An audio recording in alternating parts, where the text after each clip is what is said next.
First things first, welcome back to the channel. My name is Grin and I hope that you are having a wonderful day.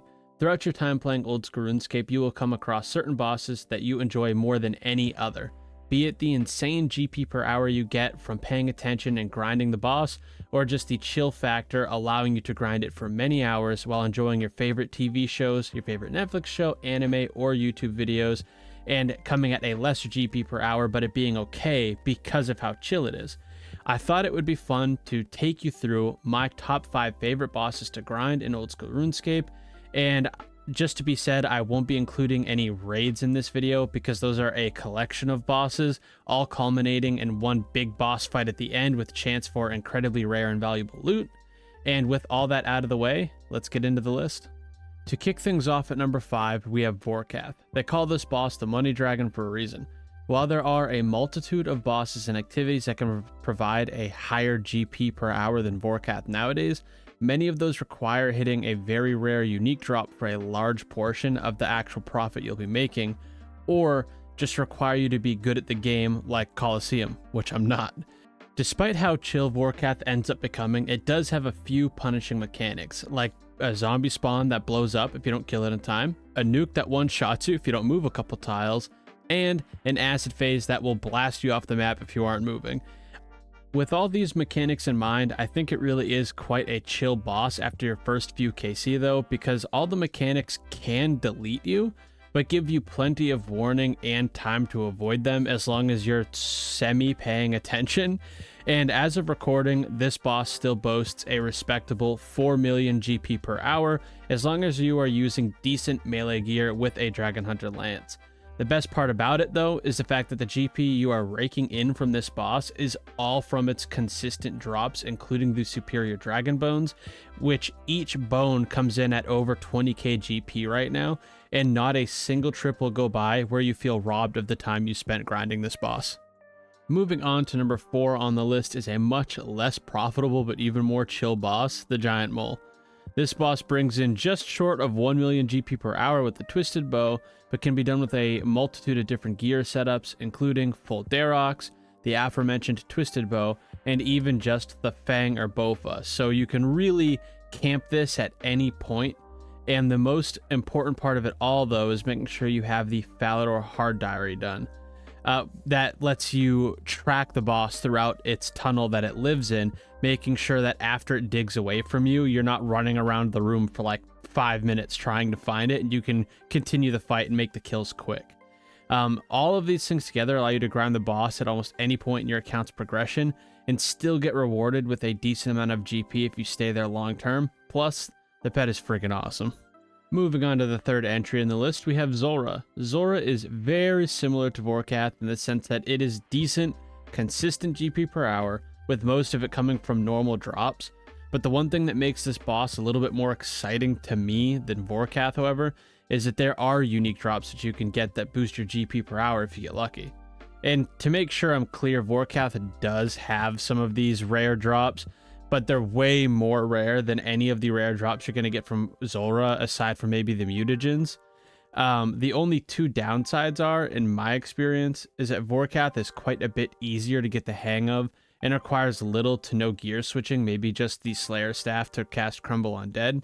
And I don't know if you can really even count that as a downside for Zulrah, or more of just a positive for Vorkath, because it requires less switching. And lastly, the fact that even Zulrah's like mage phase still ends up hitting you with ranged attacks and chunking you for absurd damage, and there's no way to pray against it. Like, that's just really annoying because multiple trips of mine have been cut short because I'll get chunked out and just destroyed in like an instant from just getting hit by range attacks. And despite those few complaints, Zulrah, in my opinion, is a bit more grindable because of the engagement the fight requires. It's just enough to end up as my third favorite solo boss in old school RuneScape. Our second to last entry on the list is one that is near and dear to my heart, being a boss that I looked forward to for a long time and even used items to temporarily boost my levels to grind it because I was doing it before I actually had the levels required. Cerberus is my second favorite boss in the game. Cerberus requires a pretty high Slayer level of 91 to actually deal damage to, which is what I was boosting using a Wild Pie because it gives you 5 temporary Slayer levels. On top of the high Slayer level required, it does have a really annoying prayer draining mechanic if you don't have a Spectral Spirit Shield, because if you don't, you're going to just sip through tons of restores or prayer potions, but it still has a fairly impressive 3.5 million GP per hour. Although this is still about like half a mil less than Vorkath, which is the 5th spot on the list, it is definitely more relaxed than Vorkath in my opinion. And the funny thing about it is it's kind of like the exact opposite of Vorkath or Zulrah, is because almost all of the GP you'll be making from the boss is going to be from its rare drops, the most expensive of which being the Primordial Crystal. Despite that, I still rank it as my second favorite boss in old school RuneScape, probably because it was one of the first pets I obtained, getting 2 pet drops at Cerberus at only 58 KC when I didn't even have the level to be taking on the boss. And look at it, it's a cutie. Although I'm still pretty peeved at Jagex for the fact that this pet only has 1 head instead of 3 like the boss does. Entering the list at the top spot and taking the title of my favorite boss in old school RuneScape is the Desert Treasure 2 boss, Vardorvis.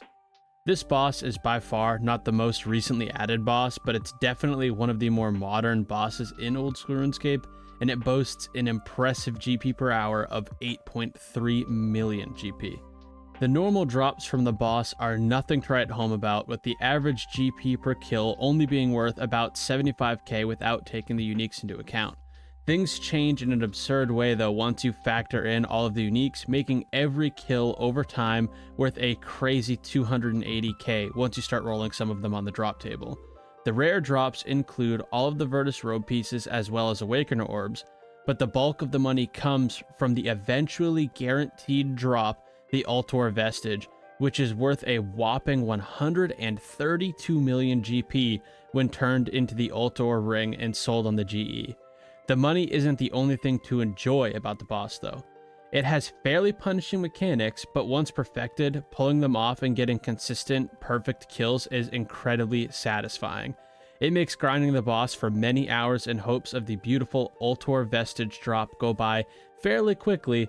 It makes you feel like you are mastering movement, which in my opinion, in this game we love so much, is arguably the single most important mechanic to master in the game.